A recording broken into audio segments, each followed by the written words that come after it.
আসসালামু আলাইকুম সুপ্রিয় নবম দশম শ্রেণীর শিক্ষার্থী, আমরা আজকে অনুশীলনী 1-এর 17 নম্বর প্রশ্নের সমাধান করব।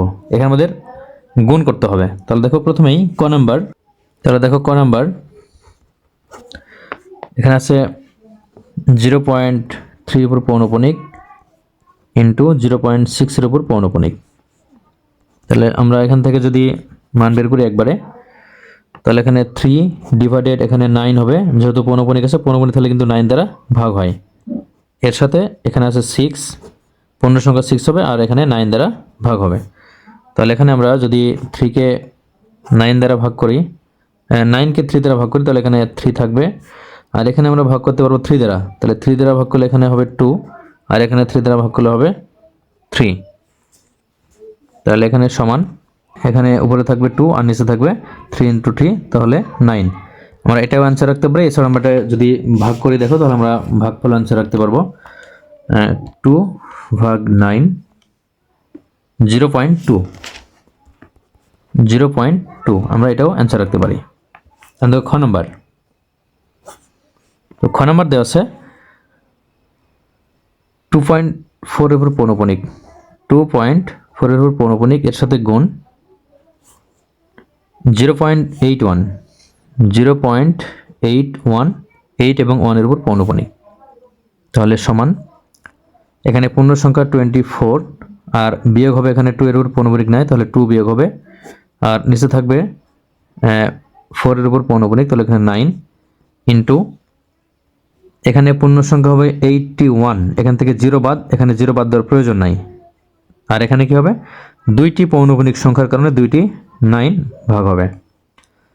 তাহলে এখানে 9 দ্বারা আমরা যদি 81-কে ভাগ করি, তাহলে এখানে 9 থাকবে, আবার 9 দ্বারা 99-কে ভাগ করলে হবে 11। তাহলে এখানে থাকবে কি 24 থেকে 2 বাদ দিলে এখানে থাকবে 22 ডিভাইডেড, নিচে থাকবে 11। তাহলে এই 11 দ্বারা 22-কে ভাগ করলে 2 হবে, তাহলে এটার অ্যান্সার হবে 2। এখন গ নাম্বার, দেখো গ নাম্বার, এখানে দেওয়া আছে 0.62 এর উপর পৌনঃপুনিক ইন্টু 0.3 এর উপর পৌনঃপুনিক। তাহলে সমান, এখানে পূর্ণ সংখ্যা 62 মাইনাস বিয়োগ হবে 6 ডিভাইডেড, এখানে একটা পৌনঃপুনিক থাকার কারণে একটা 9, আর এখানে পৌনঃপুনিক না থাকার কারণে একটা সংখ্যা থাকার কারণে এখানে হবে কি অনাবৃত্তর ক্ষেত্রে এখানে 0 নিতে হবে। এটা কিন্তু দশমিক বিন্দুর পরের সংখ্যা থেকে আমাদের নিতে হবে। আর এখানে হবে কি, এখানে পূর্ণ সংখ্যা 3 হবে, আর এখানে পৌনঃপুনিক একটি সংখ্যা, এখানে 9, তাহলে 3 দ্বারা 9-কে ভাগ করলে এখানে 3 থাকবে। এখানে 62 থেকে 6 বাদ দিতে হবে, তাহলে কত হবে, তাহলে এখানে বিয়োগ করলে এখানে হবে 56 ডিভাইডেড এখানে 90 ইন্টু 1 ডিভাইডেড 3। তাহলে আমরা এখন এই 56-কে কিন্তু 3 দ্বারা ভাগ করা যায় না, তাহলে আমরা এটাকে 2 দ্বারা ভাগ করতে পারি। এখানে 2 দ্বারা ভাগ করলে এখানে 28 হবে, আর এখানে 2 দ্বারা ভাগ করলে হবে 45। তাহলে এখানে উপরে থাকবে কি 28 ডিভাইডেড এখানে 45 এবং 3, এখানে আমরা এখানে গুণ আকারে রেখে দেবো, অথবা আমরা যদি গুণ করে দিই, দেখো 45 এবং 3 গুণ করলে 135, তাহলে 135। তাহলে আমরা এখন এটাকে ভাগ করলে পাবো কত, 28 ভাগ 135, তাহলে 0.20470, তাহলে এখানে আসলো সমান 2 পয়েন্ট, দুঃখিত 0 পয়েন্ট হবে এখানে, আসলে 0.207, এরপরে হচ্ছে 407, আবারও 407, তাহলে আমাদের এই সংখ্যাটি আসলো এখানে।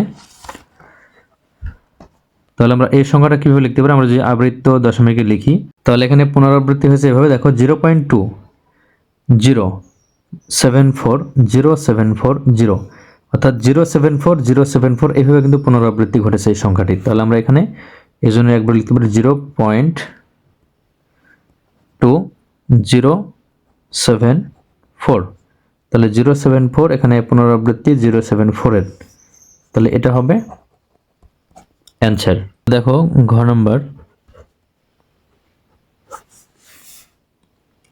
42.18 1 এবং 8 এর উপর পৌনঃপুনিক, এর সাথে আমাদের গুণ করতে হবে 0.28 এর উপর পৌনঃপুনিক, তাহলে সমান এখানে পূর্ণ সংখ্যা 4218 আর এখানে বিয়োগ করতে হবে 42, অর্থাৎ 42 এর উপর কিন্তু পৌনঃপুনিক নাই, এজন্য এখানে 42 বিয়োগ, আর ডিভাইডেড এখানে হবে যেহেতু দুইটি সংখ্যার উপর পৌনঃপুনিক তাহলে 99 ইন্টু এখানে পূর্ণ সংখ্যা 28 মাইনাস এখানে 2 এর উপর পৌনঃপুনিক তাহলে 2 বিয়োগ হবে, আর এখানে পৌনঃপুনিক একটা সংখ্যা, আবৃত্তের সংখ্যা এটা পৌনঃপুনিকের সংখ্যাটি, এর জন্য 9, আর অনাবৃত্ত এই 2 এর জন্য 0। তাহলে এখানে আমরা যদি বিয়োগ করি তাহলে দেখো এখানে কত আসবে, এখানে 6,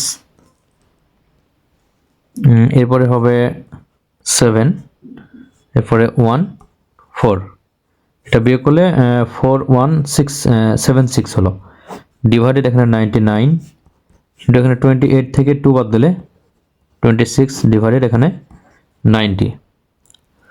তাহলে আমরা এখানে দেখব যে এই সংখ্যাটি কোনো সংখ্যা দ্বারা ভাগ যায় কিনা, আমরা এটা দেখব। 4176 এর সাথে 3 ভাগ দিলে 1398, তাহলে আমরা এর চেয়ে বড় সংখ্যা দিয়ে ভাগ দিয়ে দেখব, এখানে আমরা 9 দ্বারা যদি ভাগ দিই, দেখো 4176 ভাগ 9, হ্যাঁ আমরা 9 দ্বারা ভাগ দিয়ে পেয়েছি 464, তাহলে এখানে আমরা পাবো যে 9 দ্বারা ভাগ করলে 464 পাবো, আর এখানে 9 দ্বারা ভাগ করলে 11, আর এখানে আমরা এই দুটি সংখ্যাকে যদি ভাগ করি 26 এবং 90, তাহলে এখানে আমরা সর্বোচ্চ 2 দ্বারা ভাগ করতে পারি, তাহলে এখানে 2 দ্বারা ভাগ করলে 13, আর এখানে 2 দ্বারা ভাগ করলে 45, তাহলে আমাদের এখানে থাকলো সমান 464 ইন্টু 13, আমরা একবারে গুণ করলেও সমস্যা ছিল না, এখানে 11 ইন্টু 45, তাহলে আমরা এখন গুণ করে লিখবো, দেখো 464 এর সাথে আমরা গুণ দেব 13, এটা হচ্ছে 6032 ডিভাইডেড 11 ইন্টু 45, 11 ইন্টু 45, দেখো 11 ইন্টু 45 495। তো এখন আমরা এই দুটি সংখ্যা ভাগ করব, দেখো 6032 ভাগ 495,